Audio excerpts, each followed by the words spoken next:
하나님의 말씀 요한계시록 11장 1절입니다. 요한계시록 11장 1절.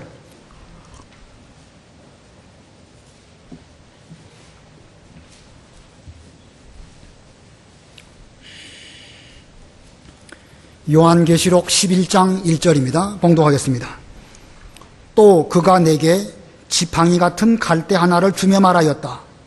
일어나 하나님의 성전과 제단과 그 안에서 예배하는 자들을 측량하되 성전 바깥마당은 내버려 두고 측량하지 마라. 이는 그것이 이방인들에게 주어졌고 그들이 42달 동안 그 거룩한 성읍을 짓밟을 것이기 때문이다. 내가 나의 두 증인에게 권세를 주겠으며 그들은 굵은 베옷을 입고 1260일 동안 예언할 것이다. 그들은 이 땅에 주님 앞에 서 있는 두 올리브 나무이며 두 촛대이다. 만일 누구든지 그들을 해하려 하면 불이 그들의 입에서 나와서 그들의 원수들을 삼켜버릴 것이며 누구든지 그들을 해하려 하면 반드시 이같이 죽임을 당할 것이다. 이들은 권세를 가지고 하늘을 닫아 예언하는 날들 동안 비가 오지 못하게 하고 또 권세가 있어 물을 피로 변하게 하며 원하면 언제든지 많은 재앙으로 땅을 칠 것이다. 거기까지 봉독하겠습니다. 오늘 말씀의 제목은 말세 성도의 사명입니다. 말세 성도의 사명. 우리가 지난 주일에 이 요한계시록 10장을 통해서 힘센 한 천사가 등장하시는데 그의 머리에는 무지개가 있었고 얼굴은 해같이 빛났고 발은 불기둥 같았다라는 말씀을 배웠습니다. 무지개와 같다. 무지개는 언약을 상징합니다. 노아에게 무지개를 주시고 언약하셨죠. 성경에 무지개 그러면 상징적으로 언약을 말하는 것이고 얼굴이 해와 같았다.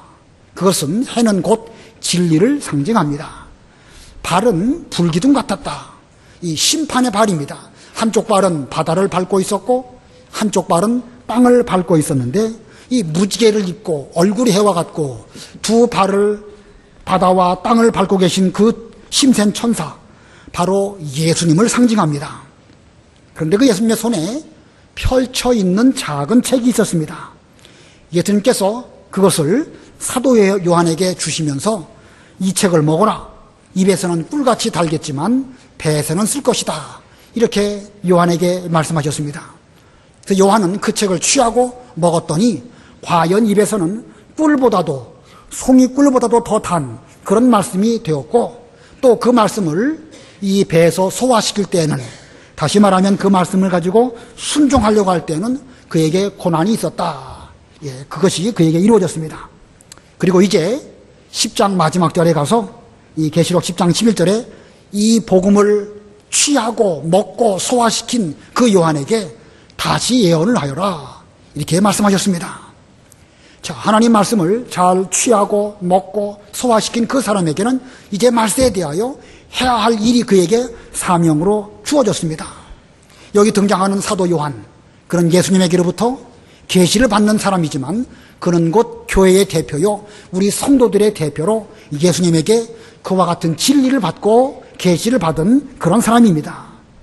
자, 이 요한은 이 성도의 대표로 진리의 말씀을 받았는데 11장에 들어와서 1절에 보니까 하나님의 성전과 제단과 그 안에서 예배하는 자들이 등장합니다. 지금 여기에 모여 계신 여러분들처럼 하나님의 성전 안에 제단이 있고 거기에서 예배하는 자들의 모습, 곧 말세 교회에 예배하는 성도들의 모습입니다. 마치 우리들처럼 예배당에 모여서 이렇게 예배하고 있습니다. 그리고 이제 11장 4절에 가면 두 증인이 나오게 되는데 두 증인은 두 감람나무요 두 촛대라 이렇게 말씀하고 있습니다. 촛대는 또 무엇을 상징할까? 요한계시록 1장에도 보면 촛대가 나오죠. 우리 예수님께서는 7 별을 오른손으로 붙잡으시고 7 금 촛대 사이로 다니신다. 거기서 말씀하시는 촛대는 곧 이 7 교회다. 말세의 교회를 촛대라고 표현을 하였습니다. 그러니까 이 촛대는 곧 교회를 상징합니다. 교회는 곧 우리 성도들을 상징한다고 볼 수가 있죠. 자, 그래서 이 하나님의 성전에서 제단과 예배 드리는 자들, 바로 우리들이고, 또 두 촛대, 바로 교회를 가리키는 것이고, 오늘날 우리들을 의미하는 것입니다.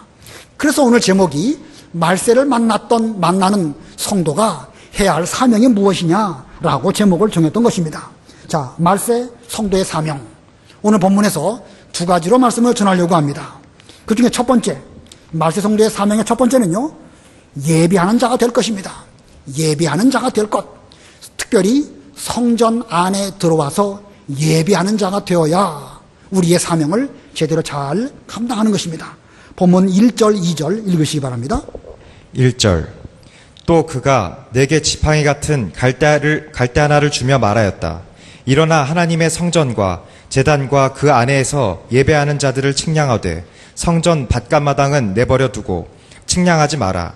이는 그것이 이방인들에게 주어졌고 그들이 42달 동안 그 거룩한 성읍을 짓밟을 것이기 때문이다. 예, 본문에도 또 상징적인 그 단어가 나옵니다. 지팡이 같은 갈대, 이게 무엇이고, 또 측량하라는 말씀하셨는데, 측량이라는 것이 어떤 의미를 가지고 있을까? 이걸 먼저 알아야 될 것입니다. 지팡이 같은 갈대. 이사야서나 에스겔에 보면 애굽을 가르쳐서 갈대 지팡이라 이렇게 표현하고 있습니다. 여기서 말하는 갈대, 이 히브리 원문에는 카네라고 불려지는 갈대입니다. 갈대에도 여러 종류들이 있죠. 그 가운데 카네라고 불려지는 갈대가 있는데 그 줄기는 지팡이로 쓰기에 괜찮은 것이지만 종종 그것은 꺾어지기 쉬운 그런 그 특징을 가지고 있습니다. 그래서 이 애굽이라는 나라, 이스라엘 민족이 애굽을 종종 의지하게 되지만 그것은 지팡이로서는 적합하지 못한 꺾어지는 갈대 지팡이와 같다. 이렇게 성경은 비유하고 있습니다. 그래서 상한 갈대를 꺾지 아니하시고 꺼져가는 심지를 끄지 아니하신다. 거기 상한 갈대, 바로 이 카네라고 하는 그 갈대를 가리키는 것입니다. 자, 이 카네라고 하는 갈대로 길이를 재는 자로도 사용이 되어졌습니다. 예, 길고 곧고 그런 특징이 있기 때문에 그걸 가지고 길이가 도대체 얼마나 되는가, 길이를 재는 잼대, 자로도 사용하였습니다. 아마 적당한 길이록을 잘라가지고 한 자, 두 자 하면서 길이를 재는 자로 사용했던 것입니다.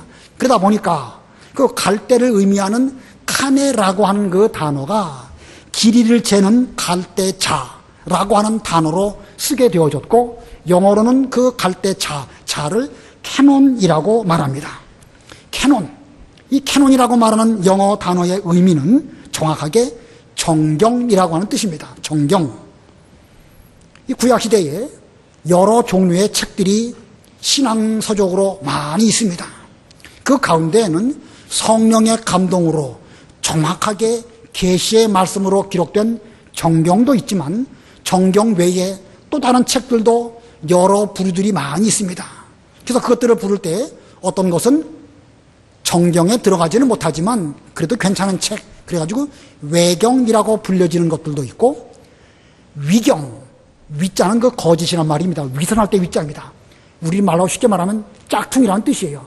위경이라는 책들도 있고, 오히려 성도의 신앙에 손해를 주는 옳지 못한 그런 책들도 있어서 그런 책들은 가경이라고 불려집니다. 자, 여러 책들이 많이 있는데 정경도 있고 외경도 있고 위경도 있고 가경도 있습니다. 자, 그 가운데에서 정경을 우리는 캐논, 이 갈대자, 그 갈대라는 단어로 사용합니다. 성경의 정경은 몇 권이지요? 66권. 예, 이 66권 정확하게 이것을 우리는 정경 혹은 성경이라고 부릅니다. 이 카톨릭에서는요, 이 66권 정경 외에도 과거에는 외경으로 불려졌던 7권도 정경의 범주 안에 넣고 있습니다.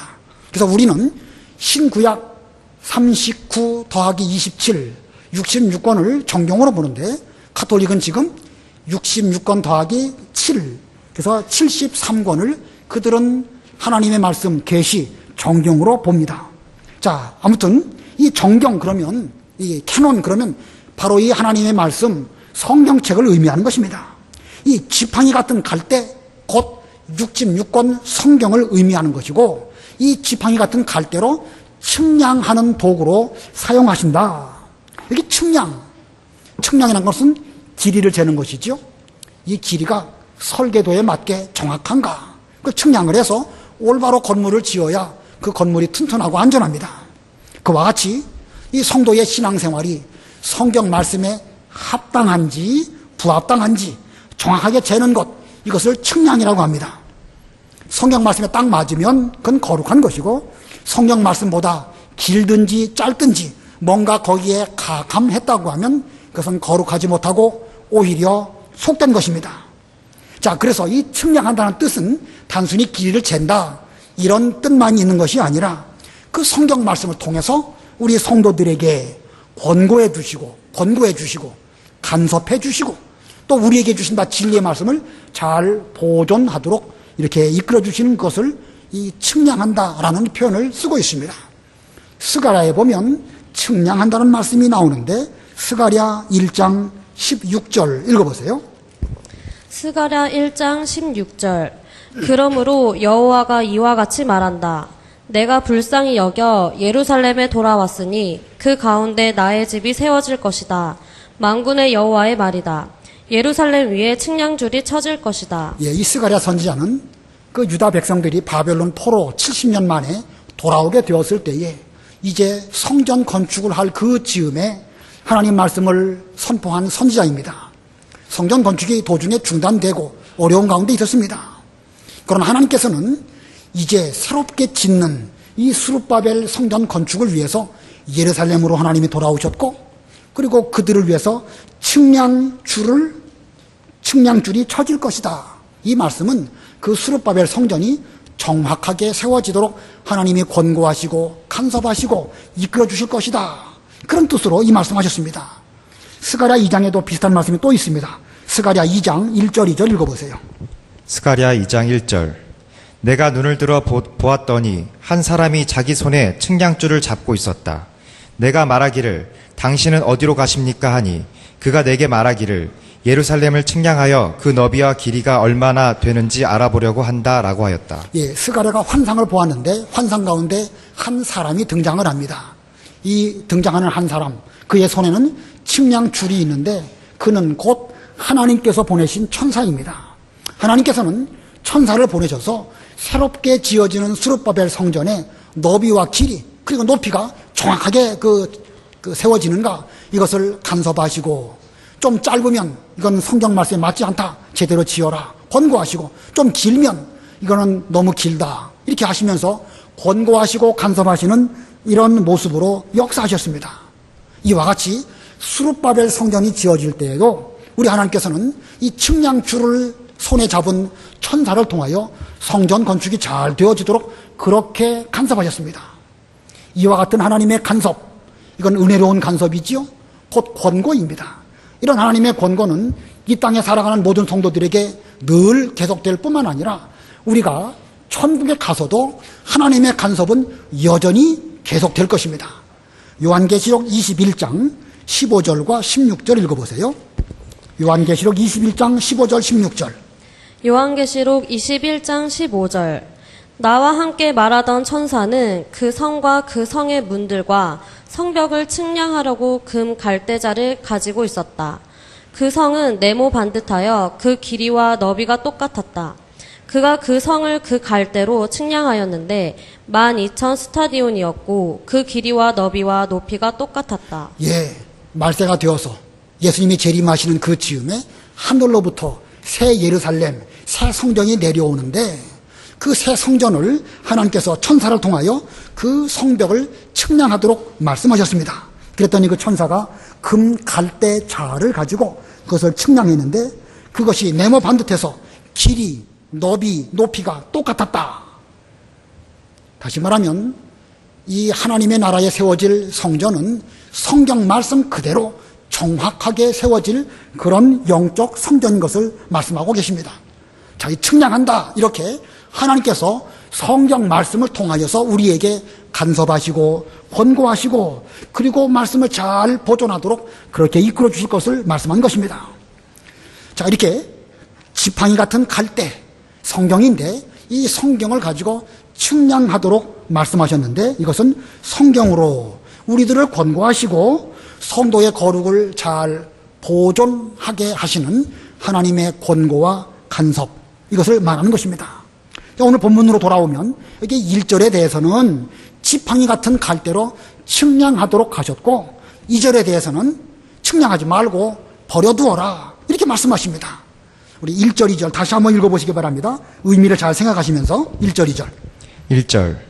또 그가 내게 지팡이 같은 갈대 하나를 주며 말하였다.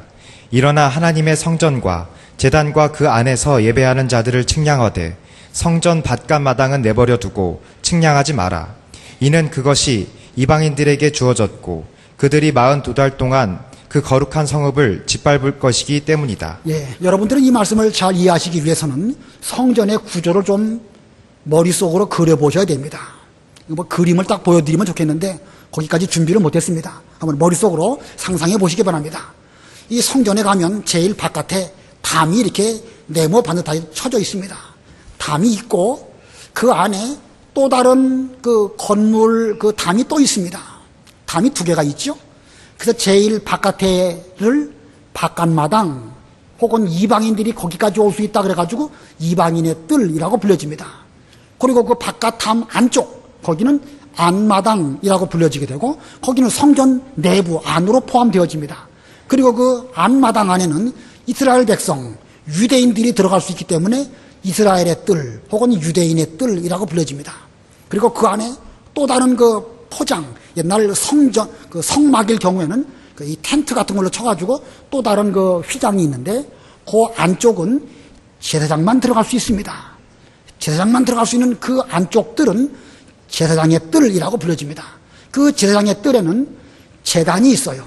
제단에 제물을 태우고 거기서 또 피를 가져다가 성소에 들어가고 지성소에 들어가고 지성소 안에 가면 또 뭐가 있죠?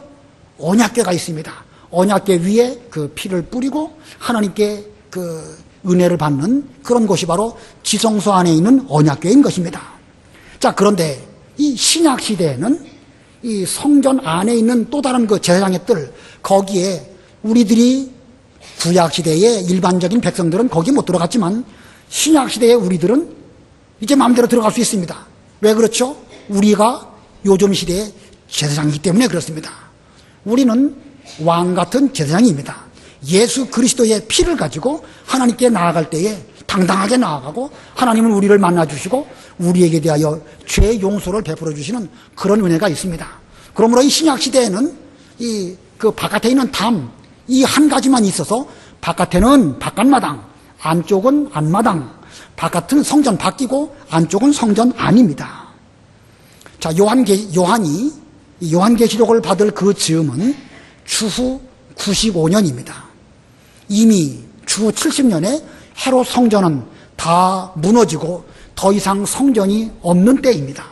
그러므로 여기 본문에 등장하고 있는 이 성전은, 하나님의 성전은 눈에 보이는 가시적인 성전을 말씀하는 것이 아니라 바로 교회, 영적인 성전, 바로 우리들을 의미하는 것입니다.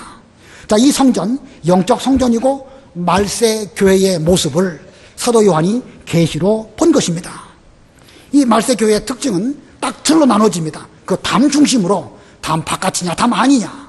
담 안에 있는 사람들은 성전 안과 제단과 그 안에서 예배드리는 자들은 하나님께서 그 갈대 자로 측량하라고 말씀하셨지만 담 바깥에 있는 사람들은 내버려 두라는 거예요. 하나님은 관심 바깥에 있습니다. 이 담이 중요합니다. 그래서 담.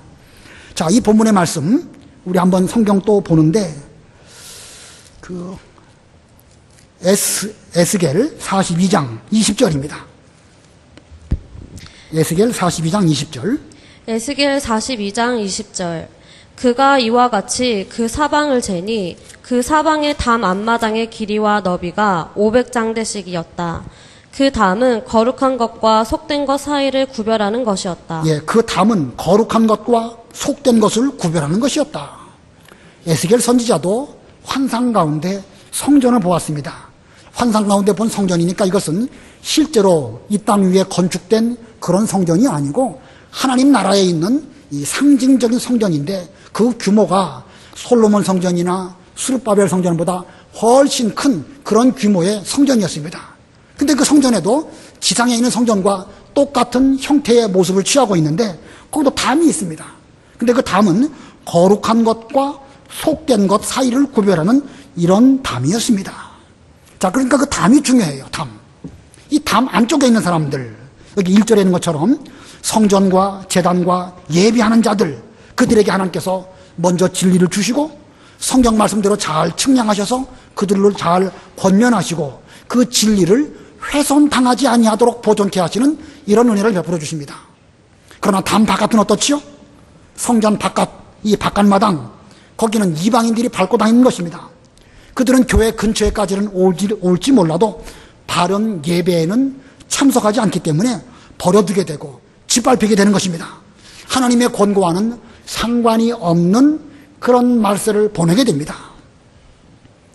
그러므로 이 시간에 있어서 말세에 마지막으로 가면 갈수록 성전 그 담 안에 있는 사람하고 바깥에 있는 사람하고는 점점 완전히 벌어지게 됩니다. 성전 바깥에 있는 사람들, 그들은 악한 가운데서 더욱더 악이 심해지게 되고 속이기도 하고 속기도 하고 점점 그들은 더러워진 가운데서 점점 더럽혀지게 될 것입니다. 그러나 성전 안에 있는 성도들은 어떻겠지요? 예배를 드릴 때마다 하나님의 권고를 잘 받고 성경 말씀으로 이 측량을 잘 받으니까 때에 따라서는 그 말씀으로 권면해 주시고 때에 따라서는 그 말씀으로 우리를 책망해 주실 때에 회개하고 고치기 때문에 거룩한 가운데서 더 거룩해지는 쪽으로 가는 것입니다. 이 말세로 가면 갈수록 양극단으로 치달아가는 것입니다. 믿지 않는 사람들은 더욱더 악해지고 속이기도 하고 속기도 하고 그렇게 되지만 이 거룩한 성도들은 성전 안에서 예배 생활을 통하여서 더욱 거룩한 가운데서 점점 거룩한 쪽으로 나아가게 되는 것입니다. 자, 이와 같은 것을 오늘 우리들에게 적용해 볼 때에 지금 우리들은 성전 안에 있을까? 성전 바깥마당에 있을까? 여러분 가운데 성경 말씀을 잘 들으시고 깨닫고 순종하고 이렇게 노력한다고 하면 그 사람은 담 안쪽 거룩한 성도의 길을 걸어가고 있는 참된 예배를 지키는 사람이 분명합니다. 교회에 오면 졸든지 자다가만 간다. 담 안쪽에 있는 사람일까요? 담 바깥에 있는 사람일까요? 함부로 말할 수 없습니다. 예. 이번 주간 중보청 수련회를 하는 가운데서 청년들하고 대화를 하는 가운데서 저도 그런 말을 했고 학생들에도 그런 말을 들었는데 이 청년들 때에 직장 생활에 피곤하고 어려운 가운데에서 어렵게 교회를 오기는 오지만 워낙 육신적으로 지치고 힘드니까 교회만 오면은 이게 졸음이 쏟아져 옵니다. 물론 조는 것 잘했다고 말할 수 없습니다. 고쳐야 되죠. 그러나 그 어려운 가운데서도 교회 온 고면을 놓고 본다고 하면 그래도 성전 안에 들어온 사람이 아닐까. 저는 그렇게 생각하고 싶습니다. 왜냐하면 저도 과거에 많이 졸았기 때문에 저는 좀 조는 사람에게 대해서 좀 관대한 편입니다. 그래도 이렇게 온 것만이요. 그게 어딜까. 그러나 더 심각한 문제는 뭐냐면요. 교회를 오기는 오되 성전 바깥 마당까지만 오는 그 사람이 더 위험합니다. 다시 말하면 하나님을 뵙고 예배드리러 온 것이 아니고 자기 목적을 이루기 위해서 오는 사람들입니다. 무슨 사업 목적으로 온다든지 사람을 만나기 위해서 온다든지 아니면 부모에게 얼굴이라도 보여드리기 위해서 온다든지 이건 근본적으로 목적이 잘못된 것입니다. 그러나 또 그래도 그렇게든 저렇게든 와서 또 부모님 뵙고 얼마 말씀을 듣다 보면 또 그 말씀의 은혜가 되어가지고 성전 안쪽으로 들어올 수도 있겠죠. 저도 그런 사람 가운데 한 사람이었습니다. 제가 처음 명림교회 올 때에 엄마 손에 이끌려서 오기 싫은 것을 억지로 왔습니다. 억지로 와갖고 몇 번 예배를 드려보니까 귀에 말씀이 쏙쏙 들어올 때가 있었고 저도 모르는 사이에 안쪽으로 들어오게 되었습니다. 아무튼 중요한 것은요. 오늘 이 순간 우리들이 이 담 바깥에 있느냐 안쪽에 있느냐 그것은 엄청난 그 결과의 차이를 가져옵니다. 그러므로 우리는 성전 바깥마당에 머물지 말고 안마당으로 들어오기를 힘쓰는 이런 우리들이 돼야 됩니다. 안마당에 들어왔으니까 됐다 이러시지 말고 그 마당 뜰에만 머물 것이 아니라 제사장의 뜰까지 나아가고 우리가 제사장이니까 예수 그리스도의 보혈을 가지고 성소에 들어가고 지성소에 들어가고 언약궤까지 나아가고 거기서 하나님께 은혜를 받는 이런 우리가 될 때에 이 예배 드리는 생활을 제대로 하는 것입니다. 말세 성도의 사명 가운데 가장 중요한 첫 번째가 바로 이 예배를 드리는 것입니다. 성전에서 예배 드리는 성도, 그 사람이야말로 참 성도입니다. 이런 참 성도에게는 하나님께서 말씀으로 측량해 주셔서 우리로 하여금 분별해서 우리의 신앙이 말씀 대비 더 긴지 더 짧은지 일깨워 주십니다. 때에 따라서는 그 말씀으로 우리를 무섭게 책망하시겠죠. 그러나 그 책망을 잘 받고 자기 행위를 고치고 그리고 회개하고 그러면 그 사람에게는 더 큰 은혜가 임하게 되어서 그 은혜와 기쁨 가운데 거룩한 가운데서 점점 더 거룩한 쪽으로 우리가 나아가게 되는 것입니다. 그러나 성전 바깥에 있는 사람, 그 사람은 성전 근처에까지 오긴 오지만 하나님에 대해서나 하나님 말씀에 대해서 관심이 없는 사람입니다. 자기 목적을 위해서는 열심히 노력할지 몰라도 하나님 말씀 관심 없습니다. 그런 사람에게 대해서 하나님께서도 관심이 계실까요? 안 계실까요? 하나님께 관심 없는 사람에게 대해서는 하나님도 버려두신다고 했습니다. 심지어 42달 동안 짓밟히게 하신다고 말씀하셨습니다.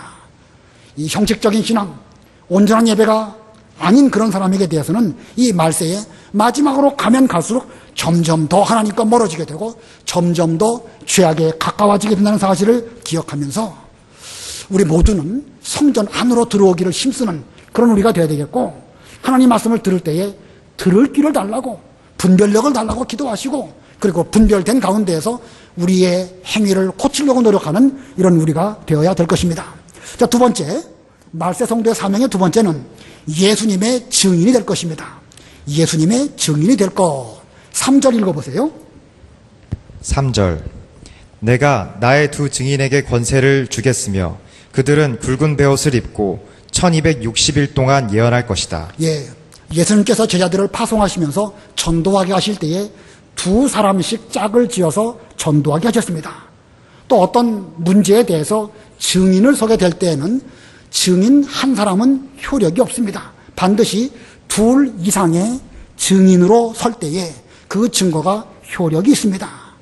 여기 이 증인, 두 증인, 곧 예수님에 대한 그 증인으로서 이 세상에 대해서 이 증거의 사명을 받은 사람들입니다. 우리는 성전에 들어가서 말씀을 받고 예배를 드리고 자신을 잘 만든 다음에는 성전 바깥으로 나가가지고 이 예수님에 대한 증인 사명을 잘 감당해야 됩니다. 우리 예수님께서는 이런 증인 사명을 우리에게 주셨는데 그 증인 사명을 감당케 하시려고 큰 환난 가운데서도 권세를 주셨다고 그래서 말씀하고 있습니다.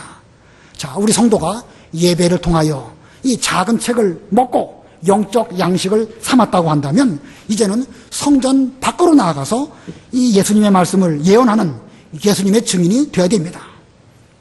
그런데 그 증인의 사명을 잘 감당할 때 어떻게 감당하라고 하셨는가? 여기 굵은 베옷을 입고 1260일 동안 예언하라 이렇게 말씀하셨습니다.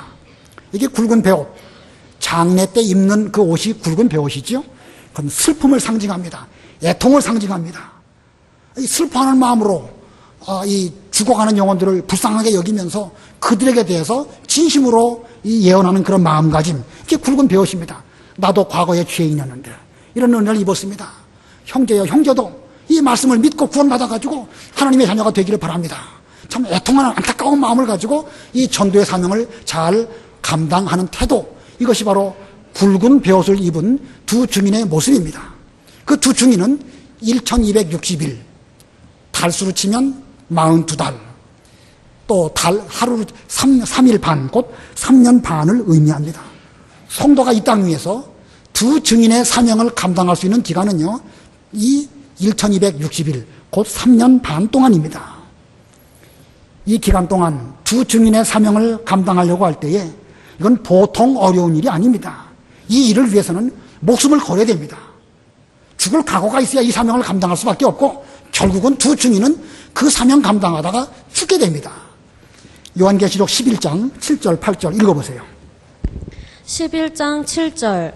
그들이 그들의 증언을 마칠 때 무적행에서 올라오는 짐승이 그들과 싸워 이기고 그들을 죽일 것이다.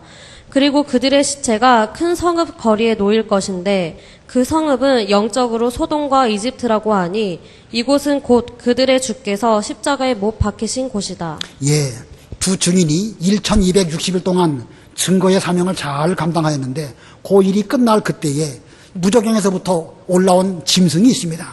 그 짐승은 사탄의 앞잡이들이죠. 그들이 그 두 증인을 죽였습니다. 죽였는데 그 죽임을 당한 장소가 어디냐? 소돔, 이집트. 곧 그 자리는 누가 죽으신 곳이라고 그랬죠? 예수님이 죽으신 곳이래요. 주께서 십자가에 못 박히신 곳이다. 이 말은 이 두 증인의 사명은 예수님께서 십자가를 치시고 그 골고다 그 길을 걸어가시는 것과 같은 똑같은 과정으로 걸어가는데 소돔에서 죽임을 당하고 애굽에서 죽임을 당하고 곧 주님께서 그 사명 감당하시다가 십자가에 죽으신 그와 똑같은 길을 걸어가게 될 것을 말씀하고 있습니다. 그러면서 11장 10절 하반절에 보면 이 두 증인을 두고 두 선지자다 이렇게 말하고 있습니다. 자, 이 말세에 하나님 말씀을 잘 받고 예배하는 우리 모두들은 이 악한 세상에 대해서 증인의 사명이 있는 것이고 선지자의 사명이 있습니다. 그래서 이 증인 곧 순교자입니다. 증인, 순교자. 이 헬라 말로 같은 어원입니다. 증인이 곧 순교자고 순교자 그러면 증인이라서 영어에는 마터 그러면 이거는 순교자이고 증인이라는 그 단어로 사용되어집니다.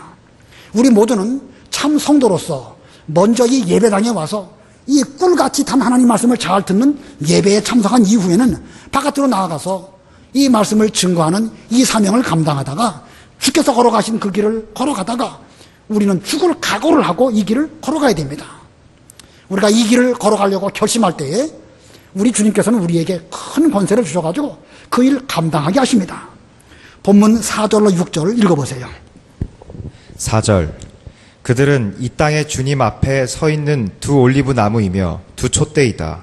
만일 누구든지 그들을 해하려 하면 불이 그들의 입에서 나와서 그들의 원수들을 삼켜버릴 것이며 누구든지 그들을 해하려 한다면 반드시 이같이 죽임을 당할 것이다.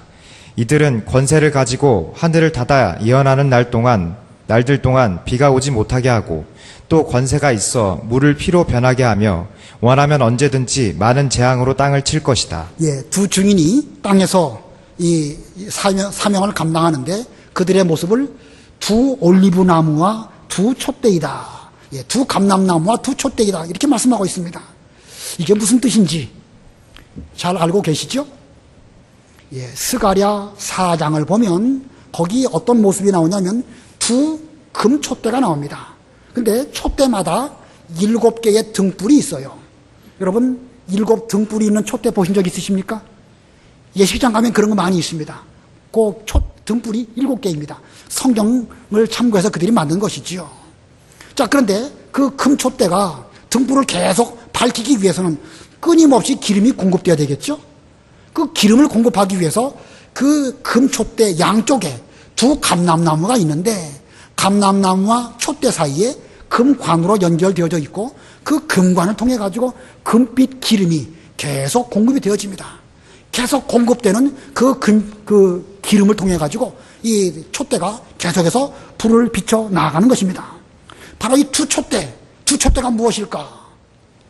역사적으로 보면 스가랴 당시에 그 유다 총독인 수룹바벨, 총독이기 때문에 오늘날로 말하면 왕에 해당됩니다. 그리고 그 당시에 대제사장의 위치에 있었던 여호수아를 상징합니다. 두 촛대가 무엇이라고요? 수룹바벨, 총독 왕 수룹바벨하고 그리고 대제사장 여호수아입니다. 자, 그것은 역사적으로 그렇다는 말씀이고 이것이 영적으로는 예수 그리스도를 상징하는데 예수님은 우리의 왕이시면서 대제사장입니다. 예수님은 두 촛대와 같습니다. 그리고 오늘날 우리에게로 적용한다고 하면 이 두 촛대는 누구를 가리키는 것일까? 스가랴 4장 11절로 14절 읽어보세요. 스가랴 4장 11절. 내가 그에게 물었다. 등잔대의 오른쪽과 왼쪽에 있는 이 두 올리브 나무는 무엇입니까? 나는 다시 그에게 물었다. 금빛 기름이 흘러내리는 두 금 대롱 옆에 올리브 나무 가지 둘이 있는데 그것은 무엇입니까? 그가 내게 대답하여 말하기를 너는 이것들이 무엇인지 알지 못하느냐 하므로 내가 말하기를 나의 주님 저는 모릅니다 하니 그가 말했다. 이들은 기름 부음을 받은 두 사람이니 온 땅의 주님 앞에 서 있는 자들이다. 예, 여기 14절에 이들은 기름 부음 받은 두 사람이니 온 땅에 주님 앞에 서 있는 자들이다. 여기 기름 부음 받은 두 사람, 아까 총독 스룹바벨 그리고 대제사장 여호수아, 그들은 기름 부음 받은 사람입니다. 기름 부음 받은, 이걸 히브리 말로 뭐라고 하죠? 그리스도. 예, 메시아, 기름 부음 받은 자다, 그런 것이고, 오늘날 우리로 말한다고 하면 이게 누구입니까? 거기 끝에 뭐라고 그랬어요? 온 땅에 주님 앞에 서 있는 자들이다. 바로 누굴 가리키는 것이죠? 성도를 가리키는 거예요. 우리들을 가리키는 거예요. 스룹바벨과 여호수아가 두 촛대가 되어서 그 시대에, 어려운 때에 불빛을 잘 비춰준 것처럼 예수님이 그 사명을 잘 감당하셨고, 예수님 안에서 우리들은 왕이 되었고 제사장이 되었습니다. 우리들에게는 이 말세에 촛대로서 사명을 잘 감당하도록 우리에게 명령이 주어졌습니다. 두 증인의 사명을 우리는 감당해야 되겠는데, 우리의 능력은 어디서 나오는가? 두 감람나무이신 예수님께서 우리에게 끊임없이 성령의 감동으로 기름을 부어주실 때에 그 기름을 통해서 우리는 등불을 비춰나가는 이런 사명이 오늘날 우리들에게 있는 것입니다. 자, 이 1260일 동안 이 사명 잘 감당하면 우리는 그 두 증인의 사명을 잘 감당하게 되는 것인데, 우리가 이 사명 감당하려고 할 때 많은 원수들이 우리를 해친다고 했습니다. 그러나 그 원수들이 우리를 해치지 못하도록 예수님께서 우리에게 권세를 주셔가지고 그 두 촛대에서 불이 나와가지고 저들을 행할 것이고, 두 촛대가 예언을 하면 하늘에서 비가 내려오기도 하고, 또 이 촛대가 예언을 하게 되면 얼마든지 물이 피로 변하는 그런 능력으로 함께 주실 것을 말씀하셨습니다. 엘리야 시대에 엘리야가 기도하니까 3년 6개월 동안 비가 오지 않았습니다. 모세 때에 모세가 애굽에 대해서 재앙을 내릴 때에 그 물이 변하여 피가 되는 이런 능력이 나타나게 되었는데, 말세에 우리 예수님께서 우리에게 그와 같은 능력을 주셔가지고 증인의 사명을 잘 감당하도록 해주신다는 것입니다. 자, 여러분 모두에게는 이 두 증인의 사명이 있습니다. 말세로 가면 갈수록 점점 더 어두워지는데, 어두울수록 여러분들이 빛을 발하게 되면 그 빛은 더욱 효과적입니다. 그러므로 우리는 1260일 두려워할 거 없습니다. 3년 반 길다고 생각하지 마시고, 우리는 두 증인 사명을 잘 감당하신다고 하면 옆에 서 계신 감람나무신 예수님께서 우리에게 끊임없이 금 기름을 우리에게 공급해 주셔서 거기서 큰 능력으로 하나님의 일을 잘 감당하게 해주실 것입니다. 아까 두 증인이 결국은 죽임을 당한다고 그랬죠? 그 죽임을 당하면 그게 마지막일까? 예, 마지막이 아닙니다. 요한계시록 11장 11절 12절 읽어보세요. 11절 3일 반 후에 생명의 영이 하나님께로부터 그들 속에 들어가자 그들이 자기 발로 일어섰으며 그들을 지켜본 자들에게 큰 두려움이 임하였다. 그들이 하늘로부터 나는 큰 음성을 들었는데 말하기를 너희는 이리로 올라오너라 라고 하므로 그들이 구름을 타고 하늘로 올라가니 원수들이 그들을 바라보았다. 예, 두 증인이 1260일 동안 그 증언하다가 그들은 결국은 무적경에서 올라온 짐승으로 말미암아 죽임을 당했습니다.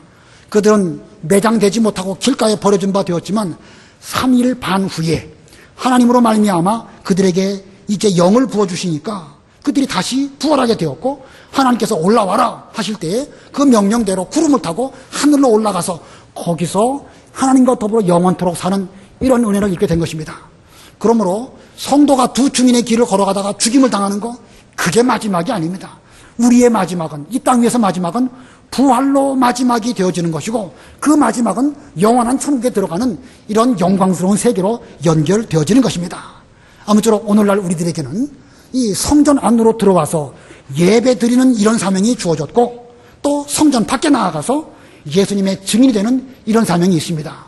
예수님께서 이 양이 양의 문 대신 예수님을 통하여 성전으로 들어가며 꼴을 얻고 나가며 꼴을 얻는다고 그랬죠? 여러분들이 지금 성전 안에 들어와서 하나님의 말씀을 먹는 이 꼴을 먹고 있습니다. 이 말씀이 지금 여러분들에게 꿀같이 답니까? 제대로 예배를 드리는 사람입니다. 꿀같이 단 이 말씀을 잘 먹고 힘을 얻었다고 하면 이제는 성전 바깥으로 나가가지고 두 증인의 사명을 잘 감당해야 됩니다. 배에서 쓰게 된 것이죠. 고난을 잘 이기게 됩니다. 우리 주님께서는 우리로 하여금 그 고난을 이길 수 있도록 힘과 능력을 주셨습니다. 말세로 갈수록 점점 더 어려워지지만 우리는 이 사명을 잘 감당할수록 우리는 거룩에서 더 거룩한 쪽으로 우리는 나아가는 이런 성도가 될 것입니다. 이 사명 잘 감당하시는 우리 모두들 되시기 바랍니다. 기도하겠습니다.